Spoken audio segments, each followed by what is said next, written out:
On va s'assurer d'accord. Bonsoir à tous. Et merci d'être parmi nous ce soir. Je suis très touchée par votre présence nombreuse en ces temps particulièrement difficiles. Merci d'avoir fait du temps pour nous. Alors c'est vrai, il manquait un prix littéraire.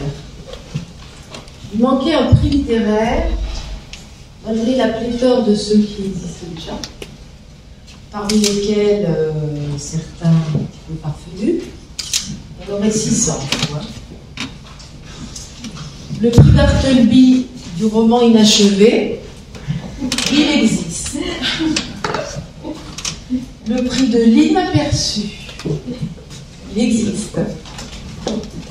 Le prix du roman au titre le plus bizarre, il existe aussi. Bon, mais il en manquait un. Il manquait un prix qui donne la parole à l'autre, qui rend compte du regard de l'autre sur notre langue et sur notre littérature. L'autre d'une autre culture, l'autre d'un autre pays, l'autre d'une autre langue. Eh bien, ce prix existe aujourd'hui, c'est le nôtre. C'est le prix littéraire des étudiants internationaux. Je suis fière et heureuse qu'il existe enfin. Et je suis fière et heureuse que notre magnifique école, les cours de civilisation française de la Sorbonne, qui accueille des étudiants du monde entier depuis plus d'un siècle, se soit doté de ce prix-là depuis 3 ans. Alors bien sûr, créer un énième prix littéraire est une véritable gageure, et j'ai de nombreux remerciements à formuler. En tout premier lieu, je voudrais remercier Émile Segnobos, qui n'est pas présente mais qui nous voit, je crois qu'il parle, coordinatrice pédagogique des cours, la remercier pour son soutien de la toute première heure. Il y a 3 ans, je suis allée dans son bureau avec 3 notes jetées sur un papier, avec l'embryon de l'idée du prix, et il y a cru encore plus que moi. Cet enthousiasme du premier jour et son soutien ont été permanents et indéfectibles. Merci. Voilà. Ma reconnaissance va aussi vers ma direction, Bernard Franco. Non seulement il m'a accordé sa confiance, il m'a laissé carte blanche sur tout, mais il a su aussi me rassurer dans mes moments de doute et de découragement.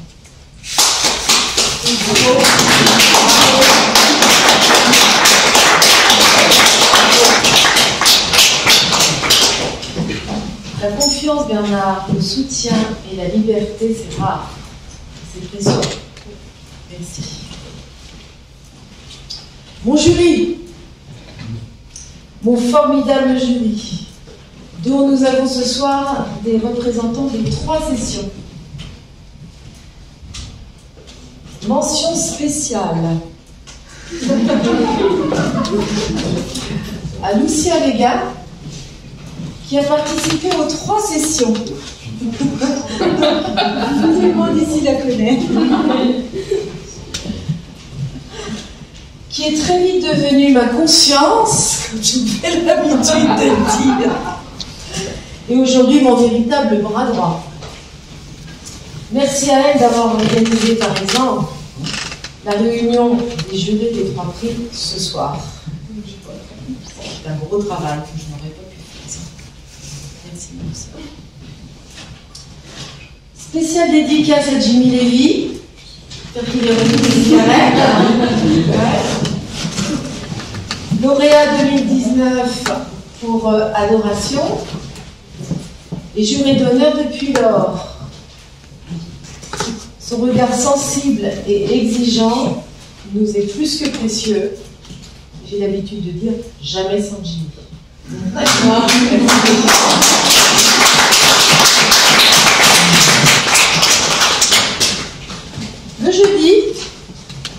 Jour de nos séances. 3 prix le jeudi, hein. Et très vite devenu mon jour préféré. Notre jour préféré, non, c'était dit. Tant nos échanges ont été riches, passionnants, toujours dans un bel esprit de bienveillance et d'exigence. Leur amour et leur connaissance de la langue française, leur maturité littéraire,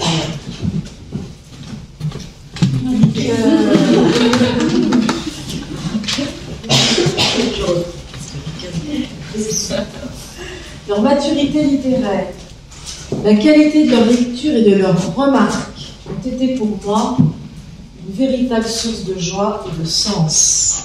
Merci, merci, merci. Je voudrais dire ma gratitude à Jean-Marc Benamou, lauréat 2020, qui n'est pas encore arrivé. C'est normal, c'est le deuxième. Excellent. Pour son magnifique général a disparu et qui a accepté avec beaucoup de simplicité de nous apporter son aide en associant son nom à notre projet. Et c'est vrai que cela a facilité certains contacts et donné une visibilité au prix. Merci à lui. J'espère qu'il viendra, enfin. Enfin, je ne saurais dire combien la présence ici de Pierre Michon honore la présidente du prix que je suis et comble de joie la femme.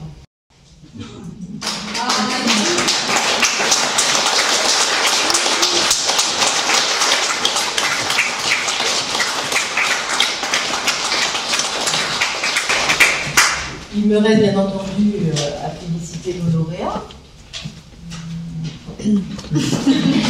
Ludovic Manchette et Christian Guémet pour leur captivant roman Alabama 1963, dont la fluidité narrative et surtout la virtuosité des dialogues a fait l'unanimité au sein du jury. Unanimité au sein du jury. Bravo. Bravo.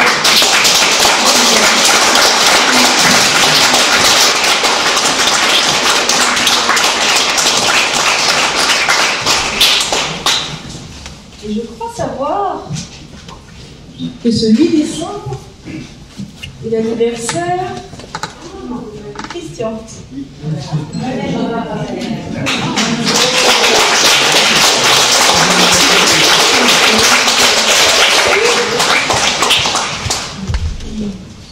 C'est aussi à Lyon, ma ville natale, à la fête des Lumières.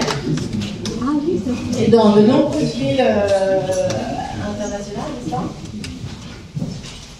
Alors j'aurais aimé, si la chose est techniquement possible, que nous allumions tous nos portables, en éteignant évidemment. Ah ben ça va être plus difficile. C'est possible. Afin de célébrer. Non. Ah, arriver à faire une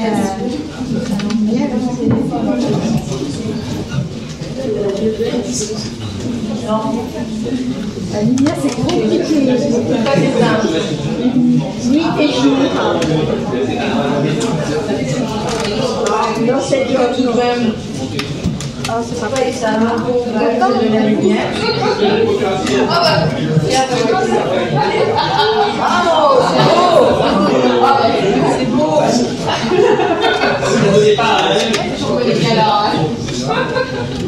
Est-ce qu'on finit par des chansons? Ah bah oui, oui. Ah, attendez. 1, 2. Joyeux anniversaire, joyeux anniversaire, joyeux anniversaire,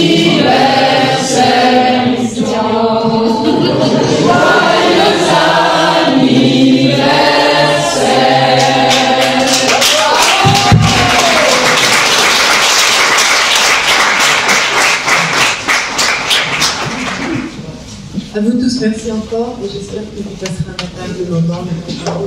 Mais merci à toi.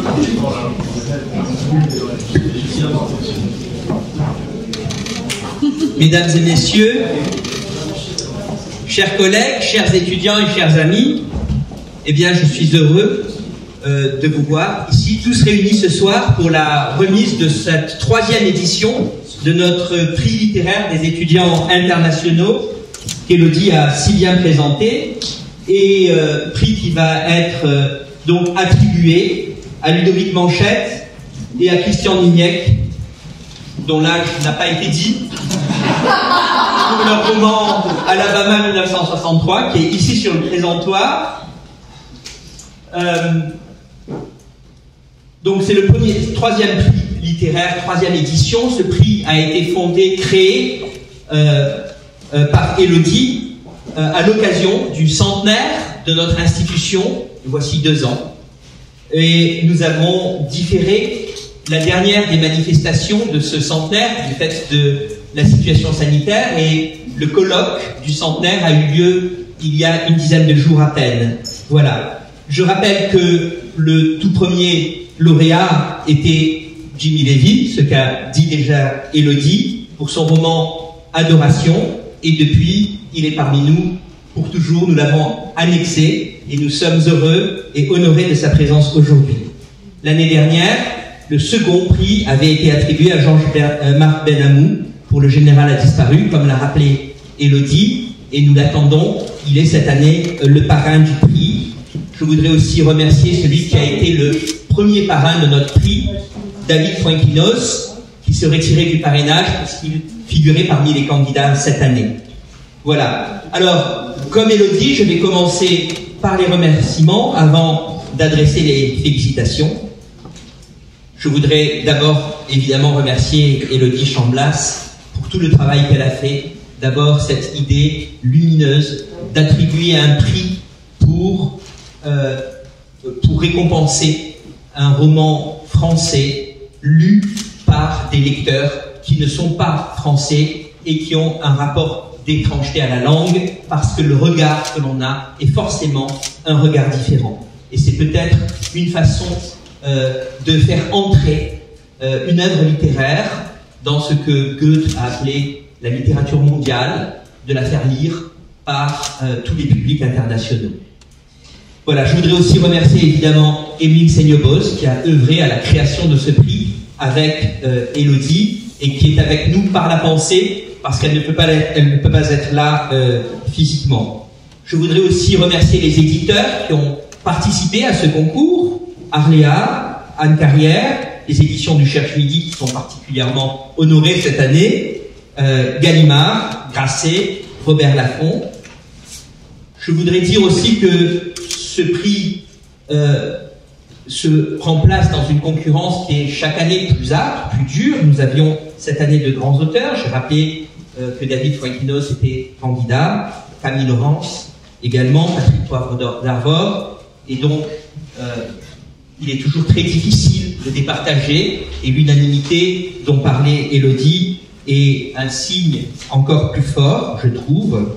Et je voudrais remercier plus particulièrement notre jury d'honneur, Jimmy Levy, qui est toujours chez lui parmi nous, ainsi que nos étudiantes qui ont formé le jury cette année, Tatiana Avila, Judith Pulp, Natalia Gongora, Pinar Cara, Cecilia Mendoza, Lucia Mounier, qui représentent 5 nationalités différentes, 5 regards sur le roman français.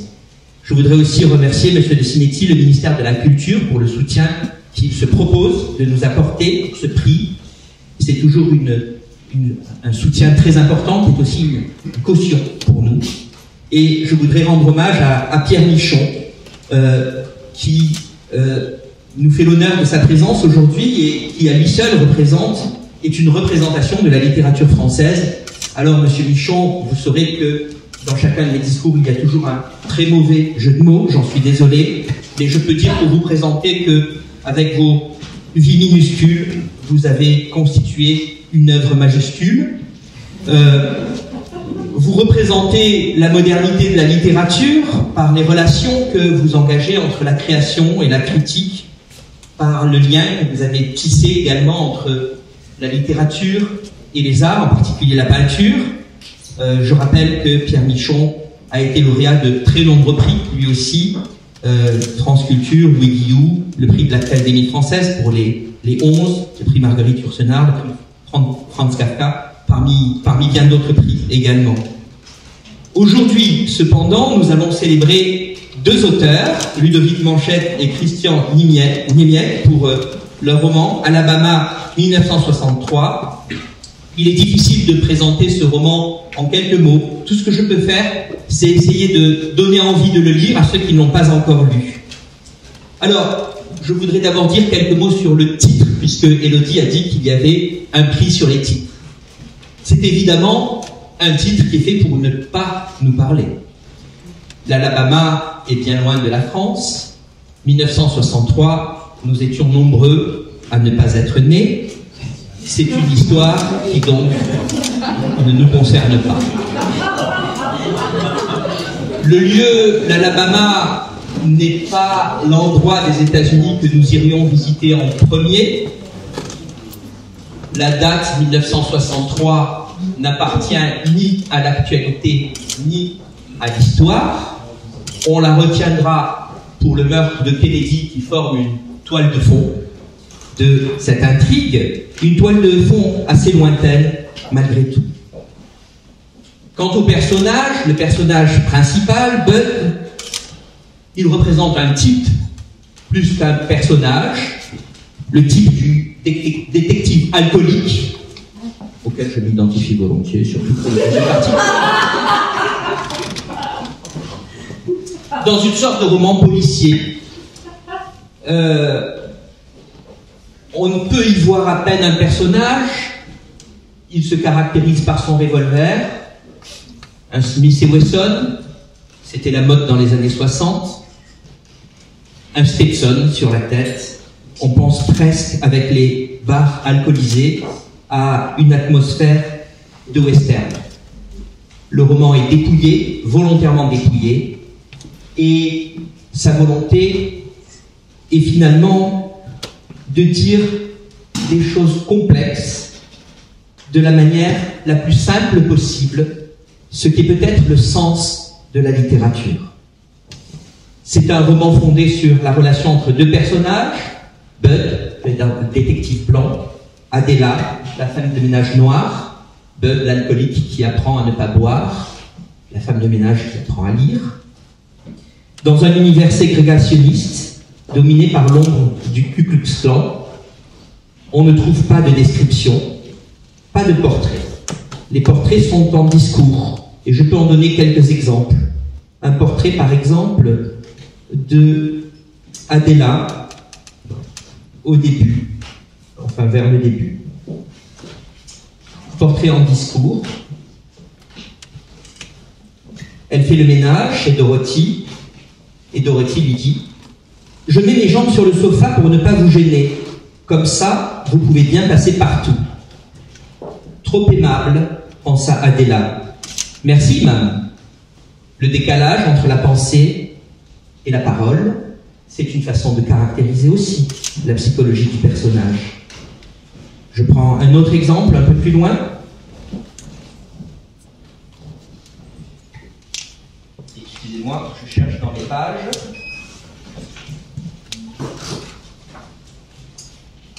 Même procédé. Je vais te dire une chose, commença Adela. Albertine et Fran retenaient leur souffle. Évidemment, ce n'était pas une chose gentille. Occupe-toi plutôt de ton Joseph, c'est ce que répondit Adela. Enfin, à sa façon, un peu plus imagée, de point, que tout le monde balaye devant sa porte et la rue sera propre.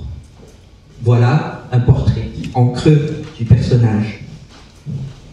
Et alors, comment caractériser le couple formé par Bud et Adela. Voici un autre exemple, un peu plus loin.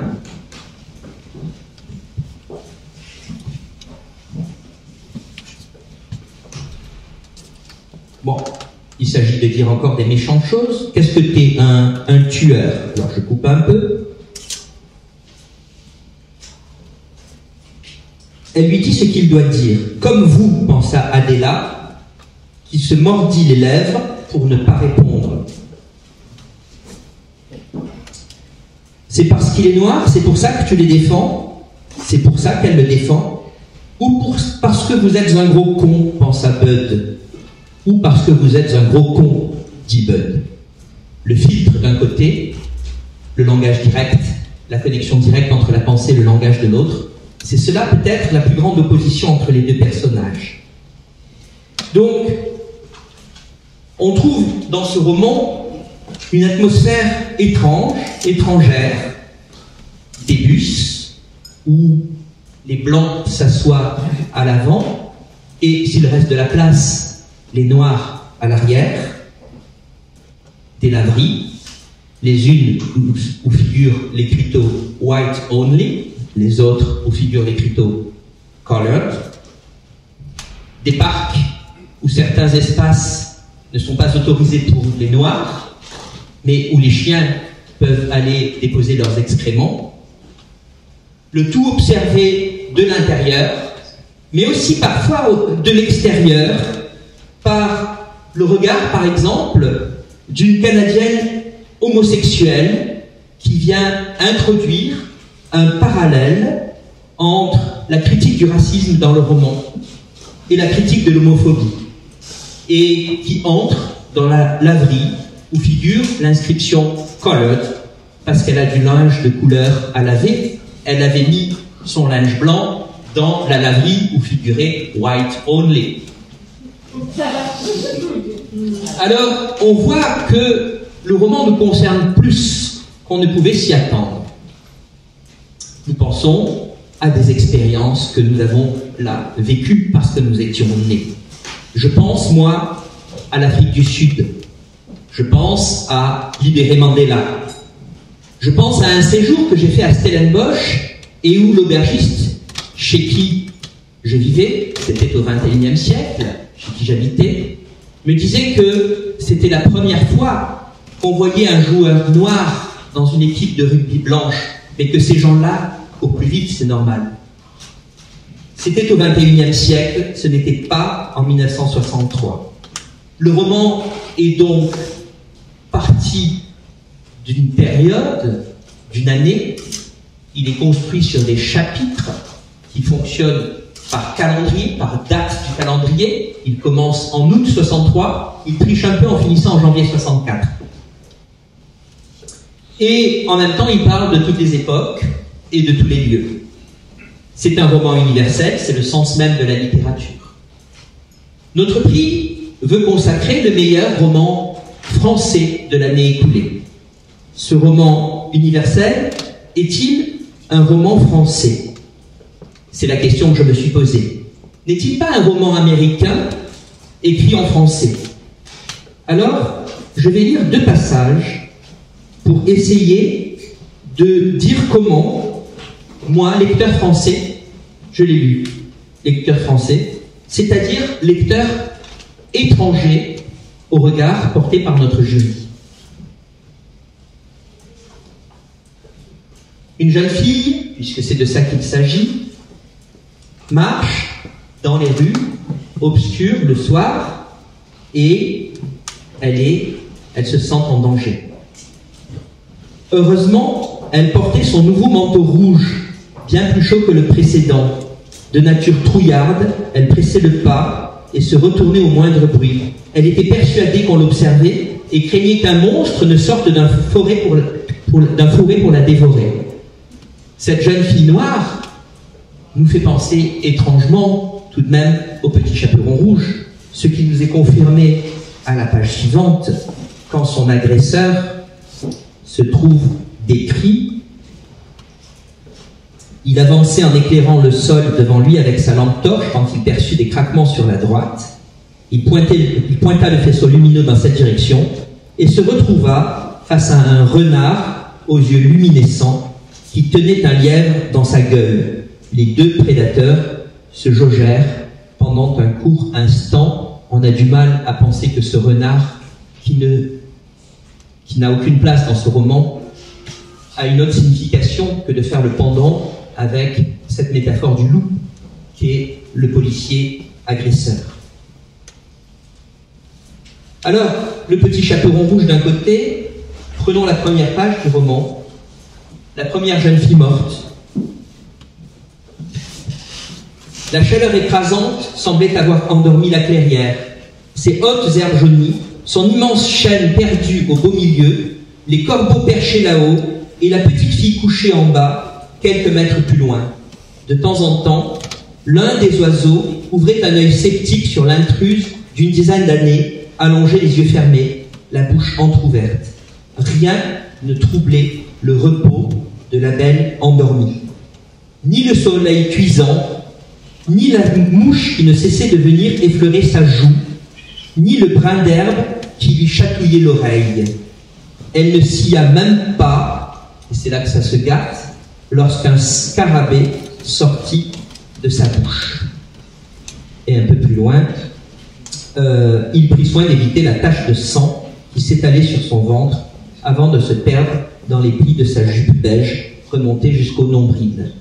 Voilà une façon de présenter le meurtre d'une jeune fille de 10 ans qui a été préalablement violée. Alors, on pense à d'autres violences dites dans la littérature française. On pense aussi à la guerre de 1870 qui n'a rien à voir. Et pour ma part, lecteur français, j'ai pensé à ces vers.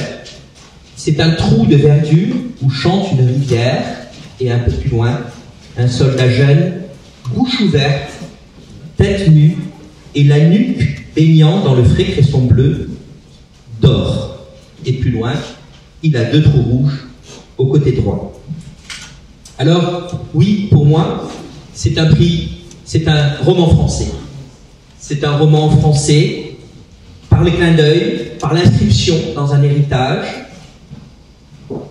Et je voudrais dire aussi que le sujet qu'il aborde se voit consacré cette année d'une manière qui ne tient sans doute pas au hasard.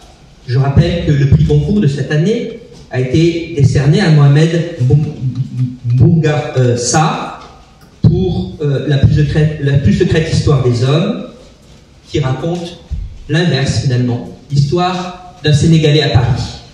Et on retrouve finalement une situation symétrique, mais on a pu reprocher au lauréat du Goncourt de ne pas raconter une histoire sénégalaise, de raconter finalement une histoire parisienne.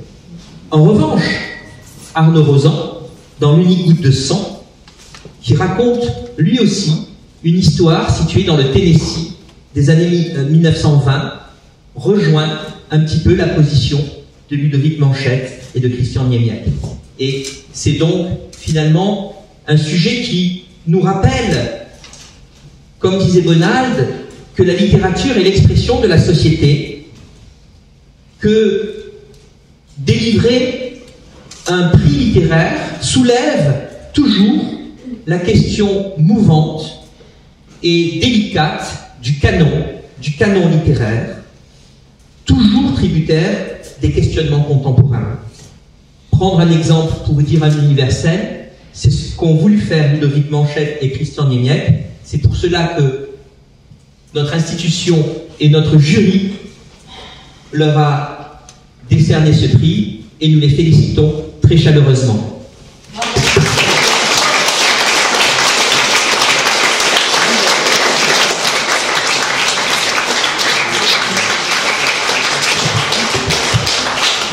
Je précise bien entendu que le prix est doté comme chaque année. Il recevra une dotation de 4 000 € qui sera attribuée aux 2 auteurs. Et pour l'instant, c'est le diplôme que nous devons leur donner.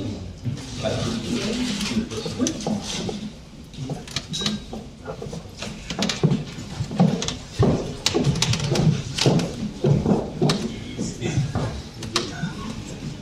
Un joli cadre.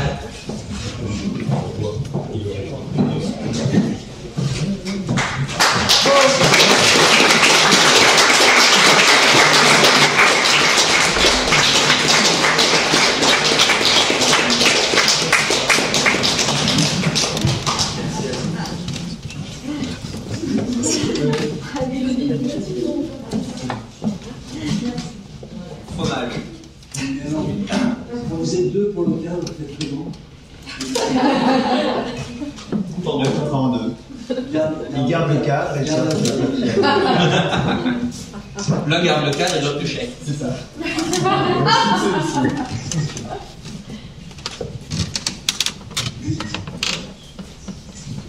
Merci. Alors, Christian me disait à l'instant, ça fait très longtemps que j'ai pas eu un diplôme. C'est vrai. Merci beaucoup. Très très longtemps. C'est parce que tu m'as dit. Donc, on disait à quelques personnes qu'effectivement, c'était notre tout premier prix qu'on a reçu il y a quelques... On nous a dit qu'on l'avait, hein, on l'a pas reçu ce soir. On nous l'a dit il y a quelques mois et c'est vrai que donc c'est le tout premier prix qu'on ait reçu, donc évidemment il a une saveur particulière. En plus, on nous remet le jour de l'anniversaire de Christian, donc d'ailleurs c'est pas simple pour moi de trouver un cadeau qui va être à la hauteur. Voilà, je voulais lui offrir un bonnet, mais je crois que je vais trouver autre chose parce que là je peux pas rivaliser avec ça. Et en nous remettant ce prix, en nous remettant ce prix, donc vous faites 2 heureux au lieu d'un. Donc rien que pour ça, c'était une bonne idée. Et donc merci Elodie d'avoir fait ce prix, merci de nous avoir sélectionnés. Merci aux membres du jury, évidemment à toutes les 6. Merci à Jimmy Lévy, à Georges-Marc Benamour qui va peut-être arriver à un moment donné. Benamour, pardon, on connaît, voilà, on travaille avec un Benamour et voilà, Benamour, pardon. Et, il a disparu, voilà. Et puis bien sûr à Pierre Michon aussi qui nous fait l'honneur de sa présence ce soir et voilà, on est très très heureux de l'avoir avec nous. À la Sorbonne. À la Sorbonne, effectivement. À Monsieur Franco qui parle tellement bien du roman qu'on va peut-être l'emmener avec nous sur notre tournée dans les librairies et ouais. Sur les routes. Ouais, exactement. Oui, je voulais dire que on a été particulièrement honoré d'avoir ce prix parce qu'effectivement, quand on a vu les gens en lice et quand on a su que c'était un prix des étudiants étrangers, on s'est dit ils vont certainement récompenser quelqu'un qui parle de la France. Et on a été d'autant plus flattés de l'obtenir parce qu'on s'est dit que vous avez effectivement vu le côté universel du roman et c'est ce qu'on a vraiment essayé de faire. Donc merci infiniment à vous, ce plaisir que vous nous faites et d'autant plus aujourd'hui. Merci beaucoup. Bravo.